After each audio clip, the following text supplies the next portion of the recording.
CM KCR राज्य के लोगों की खुशी की कामना की है और सीएम केसीआर ने कहा है कि होली फेस्टिवल में वसंत की शुरुआत के प्राकृतिक समय के लिए स्वागत है।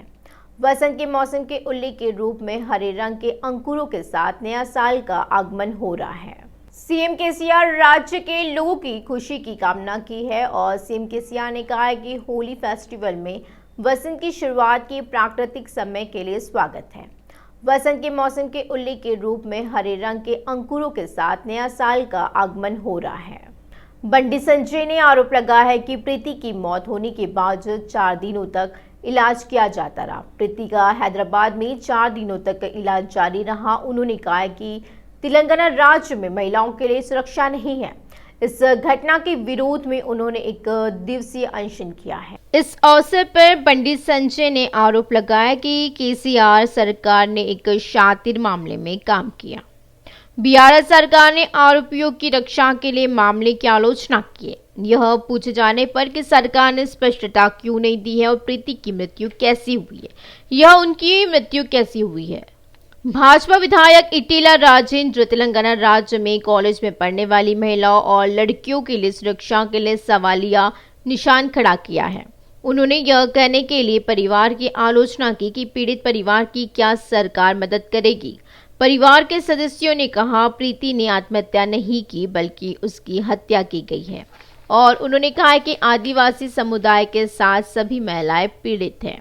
भाजपा के वरिष्ठ नेता और तमिलनाडु भाजपा के वरिष्ठ नेता पोंगुलेटी सुधाकर रेड्डी ने केसीआर की आलोचना की। उन्होंने कहा कि राज्य में केसीआर की सरकार है, मनहानी रवैया अपनाया जा रहा है। उन्होंने याद दिलाया कि केसीआर ने कहा था कि अगर कोई महिलाओं को बुरी नजर से देखता है तो उसकी आंखें निकाली जाएगी, लेकिन ऐसा कहना महज एक जुमला बन गया है। शर्म की बात है कि केसीआर महिलाओं की सुरक्षा के प्रति ढुलमुल रवैया अपना रही है। जी शांति ने राज्य में महिलाओं की हमलों, हत्याओं और बलात्कारों की निंदा की है। राज्य सरकार द्वारा महिलाओं पर हमलों की अपेक्षा की जा रही है। केसीआर से कहा गया है कि राज्य बेहतर होगा अगर महिलाओं को सुरक्षा उपलब्ध कराई जाती है। तो यह पूछे जाने पर क्या सीएम केसीआर महिलाओं के साथ न्याय करेंगे, उन्होंने ये कहा है। बीजेपी के राज्य अध्यक्ष बंडी संजय ने शिक्षक एमएलसी चुनाव अभियान के हिस्से के रूप में आज शेखपेट में एक फंक्शन हॉल में आयोजित एक बैठक में भाग लिया। शिक्षक एमएलसी इस महीने की 13 तारीख को एमएलसी चुनाव जीतेंगे। यह केवल एक एमएलसी चुनाव नहीं है बल्कि राज्य के लोगों का भविष्य है। राज्य सरकार कर्मचारियों को 1 महीने का भुगतान करने में असमर्थ है। शिक्षक भाजपा ने गोल्डन फ्यूचर सुनिश्चित करने का वादा किया यदि वह एमएलसी में जीत हासिल करती है तो। दिल्ली में कन्याकुमारी से सांसद तक किसानों का किसान यात्रा सोमवार को हैदराबाद पहुंची है और जबकि बीआरएस पूरी तरह से सहायक है। यात्रा किसान के मुद्दों पर 10 मांगों के साथ ली गई और राज्य किसानों की परिषद के अध्यक्ष पल्ला राजेश्वर रेड्डी ने किसान नेताओं से मुलाकात की जो यात्रा में शामिल। मोदी सरकार की ओर से पूरी तरह से सहयोग है। मोदी सरकार ने किसानों के आंदोलन के साथ 3 कानूनों को वापस ले लिया है। उन्होंने मांग की है कि फसलों के लिए एमएलसी को और बढ़ाया जाए और उन्होंने कहा कि केसीआर ने तेलंगाना में किसानों को केसीआर योजनाएं दी है। कई राज्यों के किसान संघ के नेता हैं। सिकंदराबाद कैंटोनमेंट बोर्ड उच्च न्यायालय में पहुंच गया है। इन चुनाव को रद्द करने की मांग करते हुए उच्च न्यायालय में एक याचिका दायर की गई है। विकास मंच नेताओं ने चुनाव रद्द करने के लिए सोमवार को उच्च न्यायालय से संपर्क किया है। याचिका को नागरिक क्षेत्रों के विलय पर कार्यवाही करने के लिए आदेश मांगने की मांग की गई है। उच्च न्यायालय ने याचिका की सुनवाई की है। हाईकोर्ट ने छावनी बोर्ड और रक्षा मंत्रालय को नोटिस जारी किए। अगली सुनवाई को इस महीने 21 पर स्थगित कर लिया गया है और शेड्यूल के अनुसार छावनी बोर्ड को चुनाव 30 अप्रैल के लिए निर्धारित किया है। माहेश्वरम क्षेत्र जनप्रिय अंतर्राष्ट्रीय महिला दिवस समारोह नगरपालिका में समारोह आयोजित किया गया। लियो केयर फाउंडेशन के तत्वाधान में समारोह आयोजित किए गए हैं। राजकोंडा पुलिस की टीम के अधिकारियों ने महिलाओं के लिए जागरूकता सेमिनार आयोजित किया है। लियो फेयर फाउंडेशन के संस्थापक लता और स्थानीय कॉर्पोरेट विजयलक्ष्मी ने इस कार्यक्रम में भाग लिया और इस अवसर पर वे दावा करती है कि महिलाओं की सुरक्षा महत्वपूर्ण है। उन्होंने कहा, अगर महिलाएं कई क्षेत्रों में बाहर जाती है तो यह सुरक्षित नहीं है। पुलिस ने कहा, दूसरी ओर शीटी महिलाओं की सुरक्षा के लिए काम कर रही है। उन्होंने कहा कि हम महिलाओं की सुरक्षा के लिए जागरूकता सेमिनार की एक विस्तृत श्रृंखला का संचालन कर रहे हैं। पीसीसी चीफ रेवंत रेड्डी पर ट्विटर प्लेटफॉर्म पर वाईएसआर तेलंगाना पार्टी के प्रमुख शर्मिला ट्वीट किया है और उन्होंने कहा कि अगर कांग्रेस राज्य में सत्ता में आ जाती है तो वाईएसआर शासन लाया जाएगा। उन्होंने पूछा, क्या रेवंत रेड्डी नहीं है चाहते कि राज्य में वाईएसआर का शासन हो। वाईएस शर्मिला ने कहा कि रेवंत रेड्डी को वाईएसआर के खिलाफ बात करने का कोई नैतिक अधिकार नहीं है। उन्होंने आरोप लगाया कि रेवंत रेड्डी ने शेर की खाल पहनी है। शेर की खाल पहनने से कोई लोमड़ी शेर नहीं बन जाती। उन्होंने आरोप लगाया कि वह पदचिन्ह शब्द का मजाक उड़ा रही है और कार को परोक्ष रूप से सहयोग कर रही है।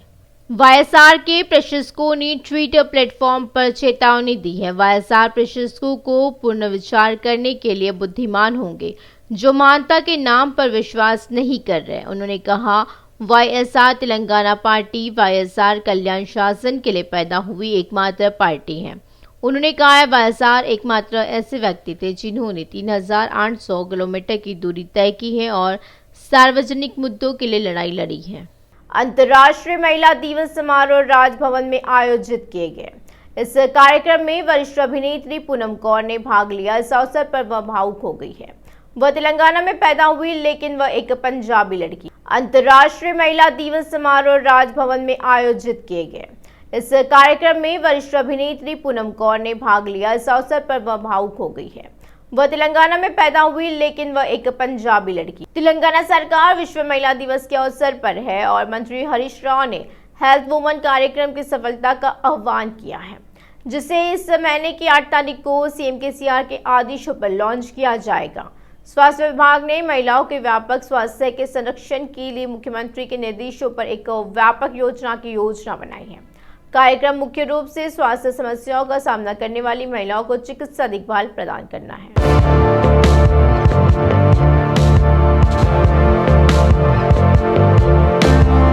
सीएम केसीआर के निर्देश अनुसार स्वास्थ्य विभाग ने महिलाओं की व्यापक स्वास्थ्य देखभाल के लिए व्यापक योजना तैयार की है।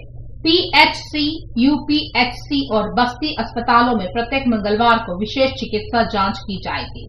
मुख्य रूप से महिलाओं को होने वाली 8 तरह की स्वास्थ्य समस्याओं का इलाज किया जाएगा। पहले चरण में 100 स्वास्थ्य केंद्रों में विशेष क्लिनिक शुरू किए जाएंगे। बाद में इन्हें बढ़ाकर 1200 किया जाएगा। स्वास्थ्य मंत्री हरीश राव ने कहा है कि एक खास ऐप के जरिए मेडिकल जांच की मॉनिटरिंग की जाएगी। उन्होंने कहा है कि अगर किसी को बेहतर इलाज की जरूरत होगी तो उसे रेफर किया जाएगा। पता चला है कि बड़े अस्पतालों में उनकी मदद के लिए खास हेल्प डेस्क होंगे। उन्होंने कहा है कि जब तक वह पूरी तरह से ठीक नहीं हो जाती तब तक उन्हें चिकित्सा सेवाएं मुहैया कराई जाएंगी। नेपामा व महिला संघों को इस मामले से अवगत कराया जाए। इस विशेष कार्यक्रम में अब तक जिन स्वास्थ्य समस्याओं के बारे में चर्चा नहीं की गई है उन्हें डॉक्टरों को समझाया गया है और महिलाओं में परीक्षण और उपचार के लिए जागरूकता लाने का निर्देश दिया गया है।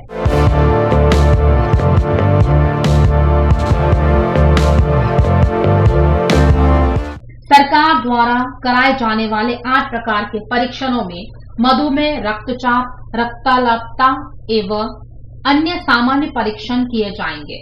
ओरल, सर्वाइकल और ब्रेस्ट कैंसर की जांच की जाती है। साथ ही थायराइड जांच, सूक्ष्म पोषक तत्वों की कमी का पता लगाना, आयोडीन की समस्या, फोलिक एसिड, आयरन की कमी, विटामिन B12, विटामिन D की जांच व उपचार व दवाएं उपलब्ध कराई जाती है।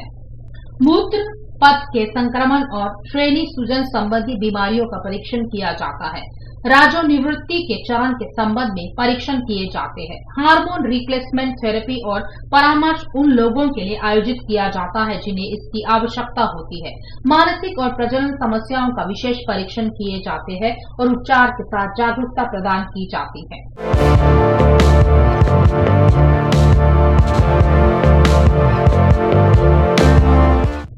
जिन लोगों को इसकी आवश्यकता होती है उनके लिए अल्ट्रासाउंड परीक्षण किए जाते हैं। यौन संचारित संक्रमणों का परीक्षण किया जाता है और जागरूकता फैलाई जाती है। जिन्हें जरूरत है उन्हें दवा उपलब्ध कराई जाती है। वजन नियंत्रण, योग और व्यायाम पर जागरूकता दी जाती है। 8 तरह के टेस्ट होते हैं। दूसरी ओर मंत्री हरीश राव ने बढ़ते हार्ट अटैक से होने वाली मौतों की पृष्ठभूमि में CPR के बारे में जागरूकता फैलाने का आदेश दिया है। चिकित्सा विशेषज्ञ और कई अध्ययन कह चुके कि कोविड के बाद अचानक कार्डियक अरेस्ट के मामले बढ़ गए हैं। उन्होंने कहा कि ऐसे समय में हर 10 में से एक व्यक्ति ही बच पाता है और अगर CPR किया जाए तो कम से कम 5 लोगों के बचने की संभावना रहती है। बताया जाता है कि प्रत्येक जिले में 5 मास्टर ट्रेनी पहले ही भेजे जा चुके हैं। उन्हें अपने साथ चिकित्सा, पुलिस, नगर निगम सहित अन्य विभागों के अमले को प्रशिक्षित करने का आदेश दिया। जनप्रतिनिधियों का सहयोग लेने का सुझाव दिया गया है। उन्होंने कहा है कि प्रत्येक जिले व विधानसभा क्षेत्र में जागरूकता व प्रशिक्षण कार्यक्रम आयोजित किए जाएं। उन्होंने कहा है कि पहले चरण में 18 करोड़ की लागत से हार्ट अटैक के मरीजों के लिए जीवन रक्षक की तरह काम करने वाले ऑटोमेटिक एक्सटर्नल डिफिब्रिलेटर खरीदे जा रहे हैं।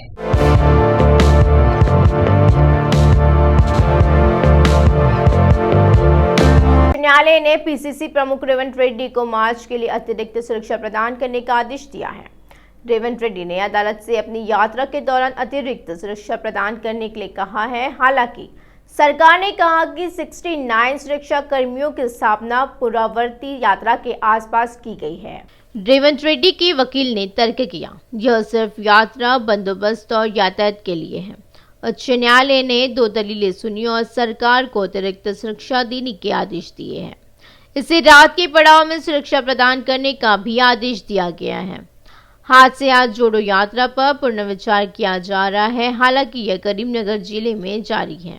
विज्ञान फेयर इवेंट याकुतपुरा निर्वाचन क्षेत्र में केशवनगर कॉलोनी के चंपापेट स्थित नारायण स्कूल में आयोजित किया गया। कार्यक्रम को समन्वयक गायत्री द्वारा लॉन्च किया गया। चंपापेट ब्रांच प्राथमिक छात्र छात्राओं ने विज्ञान मेले में भाग लिया। उन्होंने विज्ञान के लिए प्रदर्शन किए। इस अवसर पर प्रिंसिपल कीर्ति ने कहा, बच्चों को जागर और प्रतिभाशाली होना चाहिए। उन्होंने कहा कि छात्रों में रचनात्मकता छिपाई जानी चाहिए। उन्होंने कहा कि नारायण शिपापेट स्कूल प्रबंधन और शिक्षकों के प्रयास महान होंगे। इवेंट में छात्रों, माता पिता और शिक्षकों ने भाग लिया। गड्डम गंगाधर यादव फाउंडेशन के अध्यक्ष गड्डम श्रीनिवास यादव ने कहा, गरीब अल्पसंख्यकों की लड़कियों के जीवन को तेलंगाना राज्य में लॉन्च किया गया है। मंत्री केटीआर ने कहा है कि शहर बेरोजगारों के लिए रोजगार के अवसर प्रदान करने के लिए शहर में विशाल उद्योग बनाने के लिए काम कर रहा है। गुड्डम श्रीनिवास यादव ने 8वें चरण के अंतर्गत दलित अल्पसंख्यक और व्यस्त यात्रा के हिस्से के रूप में बेगम बाजार डिवीजन में अल्पसंख्यक बच्चों की शिक्षा के बारे में जानकारी दी। ड्रॉप आउट्स को विवरण के बारे में पता कराया और कारणों के बारे में पूछताछ की है। यदि अल्पसंख्यक बच्चों को शिक्षित किया जाता है तो परिवार का समर्थन किया जाएगा। उन्हें शिक्षित किया जाना चाहिए। श्रीनिवास यादव ने उससे आश्वासन दिया, वह सहयोग कर रहे हैं कि उन्होंने कहा है कि 1800 छात्रों का विवरण दलित बस यात्रा के 8वें चरण के माध्यम से पंजीकृत किया गया है। उन्होंने कहा, अगले शैक्षणिक वर्ष में वे अंतर डिग्री और PG पाठ्यक्रमों में अध्ययन करने के लिए अपने शैक्षिक संस्थान के माध्यम से काम करेंगे। महिला क्रिकेटर अंडर 19 महिला विश्व कप टीम के सदस्य गोंगिडी त्रिशा ने कहा है कि वह एक वरिष्ठ महिला विश्व कप टीम की भूमिका निभा रही है। उन्होंने कहा, छोटी लड़की के माता पिता के साथ प्रोत्साहन का यह स्तर है। त्रिशा ने रूबरू के दौरान कहा, अगर वे प्रोत्साहित किए जाते हैं तो महिलाएं सभी क्षेत्रों में उत्कृष्टता प्राप्त करेगी। सिकंदराबाद हास्य संगठन के तत्वाधान में अंतर्राष्ट्रीय महिला दिवस समारोह सिकंदराबाद में आयोजित किए गए थे और इस आयोजन में cardinal flowers Antony, deputy mayor श्रीमलता और बीश्री देवी ने भाग लिया है। तेलंगाना के विभिन्न हिस्सों की 200 से अधिक महिलाओं ने इस कार्यक्रम में भाग लिया। इस अवसर पर पुष्पा एंटनी शिक्षा में गरीब छात्रों को प्रोत्साहित करने के लिए 20 लोगों को छात्रवृत्ति का भुगतान किया है। महिलाओं के लिए विभिन्न प्रकार की प्रतियोगिताओं का आयोजन किया गया। सरकारों से आग्रह किया जाता है कि वे महिला सशक्तिकरण को प्राप्त करने के लिए पहल करें। उन्होंने कहा, वह गरीब छात्रों को छात्रवृत्ति प्रदान करने और उन्हें बढ़ावा देने के लिए काम कर रही है। बाद में HAAS कंपनी के तत्वाधान में ब्यूटिशियन कोर्स को 6 लोगों को प्रमाण पत्र जारी किया गया है। जिन्होंने पाठ्यक्रम पूरा किया है और वित्तीय स्वतंत्रता के लिए प्रोफेशनल प्रशिक्षण प्रदान किया है।